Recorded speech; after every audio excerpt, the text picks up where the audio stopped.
the pudding that paid for a lifetime of flights.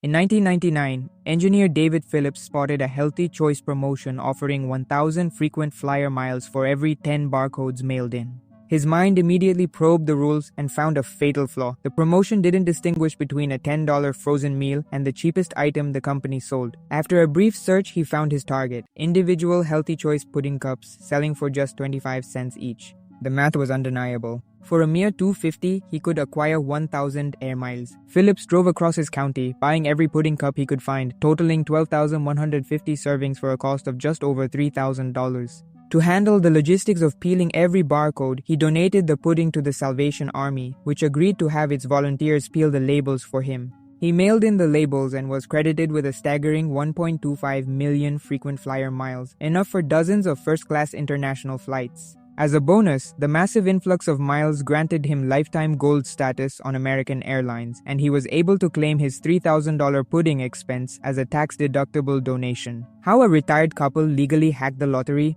When retired factory worker Jerry Selbee, who held a degree in mathematics, analyzed a new Michigan lottery game called Cash WinFall, he saw a math problem, not a game of chance. He discovered a special rule called a roll-down. If the jackpot hit $5 million without a winner, all that prize money was distributed among the lower-tier winners. Jerry calculated the probabilities and realized that during a roll-down week, the statistical value of a $1 ticket was actually more than $1. If he bought enough tickets, he was mathematically guaranteed to win. After testing his theory with small bets and doubling his money, he and his wife Marge went all in. They formed a corporation, GS Investment Strategies, and invited their friends and family to invest. For 9 years, whenever a roll-down was announced, they would buy hundreds of thousands of tickets and spend weekends sorting them by hand. By the time the game was discontinued, they had grossed over $26 million, with a net profit of nearly $8 million.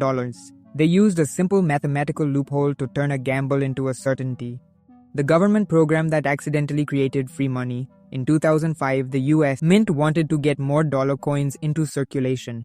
To do this, they launched a program allowing people to buy coins directly from their website at face value with free shipping. Critically, they allowed customers to pay by credit card. This created an incredible loophole for manufacturing free money and rewards with zero risk. The process was a perfect circle. A person could buy $10,000 in coins on a high rewards credit card, instantly earning cashback or frequent flyer miles. When the box of coins arrived, they would deposit it at their bank and immediately pay off the credit card bill. The net result was that they had all their money back but kept the rewards. It was a risk-free infinite money machine. Before the government realized its mistake and shut the program down, participants had accumulated millions of flyer miles and huge amounts of cash back simply by moving money in a circle, printing legal money with a return policy.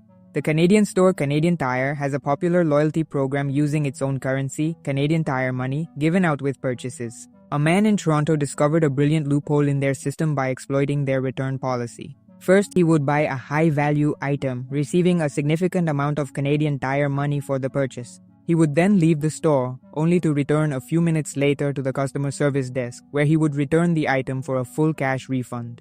The flaw in the system was that the store's policy didn't require him to also return the loyalty money he was just given. He repeated this cycle over and over, getting his cash back every time while accumulating a growing stash of Canadian Tire money. He wasn't breaking any rules, he was simply turning the store's own policies into a personal, profitable currency printing operation. The man who hacked the arcade for profit. For most people, arcade games are a fun way to spend a few dollars, but for some they are a system to be beaten.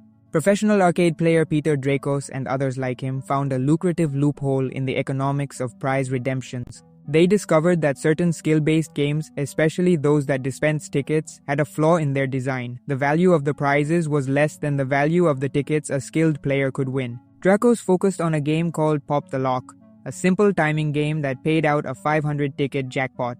He mastered the game's rhythm to the point where he could hit the jackpot almost every single time. He calculated that he was winning tickets at a rate far exceeding their cost in game credits. He would spend entire days at arcades, methodically playing the same game for hours, accumulating hundreds of thousands of tickets. He would then redeem these tickets for the most valuable prizes in the display case, things like iPads, Nintendo Switches, and high-end drones. He would then sell these brand new electronics online for a substantial profit. He turned an arcade into his personal office, exploiting the miscalibrated prize system to make a living. The Pepsi typo worth billions. In 1992, Pepsi launched its Number Fever bottle cap promotion in the Philippines, promising a grand prize of 1 million pesos to the person with the winning number, 349. The campaign was a massive success until the final day, when a catastrophic error was revealed. Due to a computer glitch, the winning number 349 was accidentally printed on 800,000 bottle caps, not just two. Hundreds of thousands of people, many in poverty, believed they were millionaires. When they swarmed Pepsi plants to claim their prizes, the company realized its multi-billion-dollar mistake. Pepsi refused to honor the full prize, offering a small settlement of 500 pesos instead. The public was enraged. Riots broke out, Pepsi trucks were firebombed, and the company was dragged through years of legal battles. The incident became one of the most dangerous marketing blunders in history, all caused by a single typo. If you enjoyed this video, then subscribe for more, and feel free to leave your suggestions for what's next in the comment section down below.